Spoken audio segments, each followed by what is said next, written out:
ایک ایسا دن جب سورج بھی شرمندہ تھا، جب رات بھی روتی رہی، جب ایک طرف 72 تھے اور ایک طرف ہزاروں کا لشکر۔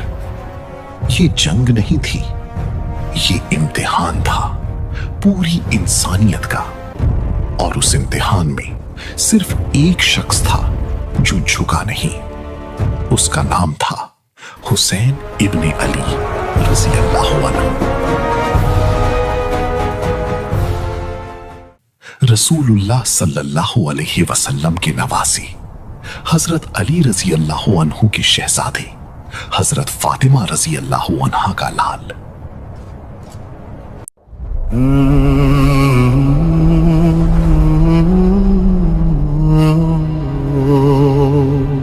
سال 60 ہجری، معاویہ کی موت کے بعد اس کا بیٹا یزید تخت پر بیٹھا۔ یزید ایک ظالم حکمران تھا۔ یزید جو اسلام کا نام لے کر اسلام کو مٹانا چاہتا تھا، اس نے ایک حکم دیا، حسین مجھے بیعت دے، میرا ہاتھ تھام لے۔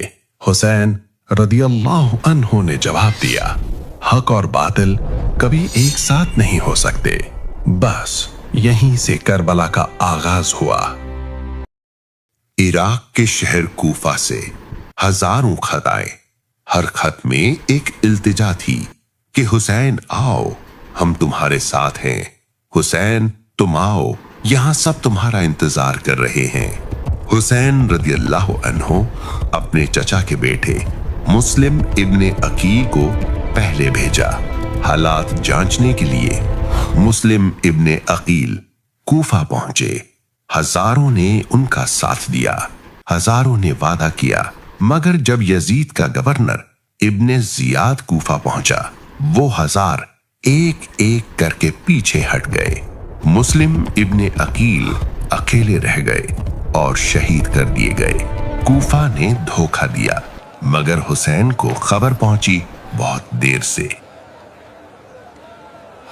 حسین رضی اللہ عنہ مکہ میں تھے، حج کا وقت تھا، لاکھوں لوگ کعبے کے پاس جمع تھے، مگر حسین کو پتا چلا یزید کے قاتل حج کے بھیس میں آ رہے ہیں۔ مکہ کی زمین خون سے رنگ دی جائے گی۔ حسین نے حج ادھورا چھوڑا۔ سوچو، نبی صلی اللہ علیہ وسلم کے نواسے نے حج ادھورا چھوڑا کیونکہ خون خانہ کعبہ کی زمین پر نہیں بہہ سکتا۔ 72 سال، کچھ صحابی، کچھ خاندان، بچے بھی، عورتیں بھی، بزرگ بھی، اور چل دیے کوفہ کی طرف، مگر راہ میں حر کی فوج نے راستہ روک لیا۔ حسین کو پتا تھا یہاں سے واپسی نہیں، پھر بھی ایک قدم بھی پیچھے نہیں ہٹایا۔ 2 محرم حسین کا قافلہ کربلا پہنچا۔ ایک سوکھا پیاسا میدان، ندی فرات قریب تھی، مگر یزید کی فوج نے پانی بند کر دیا۔ 3 دن تک نہ پانی نہ کھانا۔ رو رو کر بچوں کے گلے سوکھ گئے، عورتوں کے ہونٹ پھٹ گئے، سپاہیوں کے ہاتھ کانپتے تھے، پیاس سے نہیں غضب سے۔ 9 محرم کی رات حسین نے اپنے ساتھیوں کو جمع کیا، چراغ بجھایا، اندھیروں میں بولا، جو جانا چاہتا ہے جا سکتا ہے، میں کسی کو نہیں روکوں گا۔ یہ میری جنگ ہے، میرے نانا کے دین کو بچانے کی جنگ ہے، یہ میرا امتحان ہے۔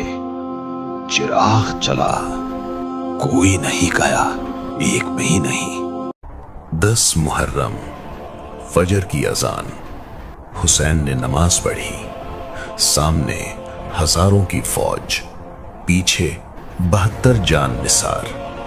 حسین اپنے گھوڑے پر سوار ہوئے، فوج کے سامنے آئے اور بولے، کیا تم مجھے جانتے ہو؟ میں نبی کا نواسا ہوں، کیا یہی جواب دو گے تم اپنے رب کو؟ خاموشی، صرف تلواروں کی جھنکار۔ جنگ شروع ہوئی۔ حسین کے ساتھی ایک ایک کر کے شہید ہوتے گئے، اور ہر شہادت کے بعد حسین کھڑے رہے، ہلے نہیں، ٹوٹے نہیں۔